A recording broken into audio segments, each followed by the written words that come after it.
আসসালামু আলাইকুম রহমতুল্লাহ। হুজাইফা অর্গানিক্সের পক্ষ থেকে আপনাদের সবাইকে প্রাণঢালা শুভেচ্ছা অভিনন্দন।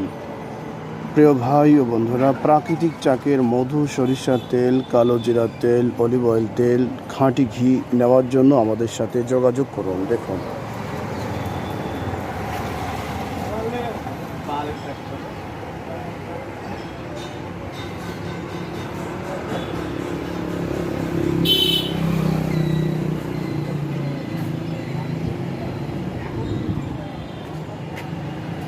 প্রাকৃতিক চাকের মধু, সরিষার তেল, কালো জিরার তেল, খাঁটি ঘি, শতভাগ গ্যারেন্টিযুক্ত পণ্য আমাদের কাছে রয়েছে।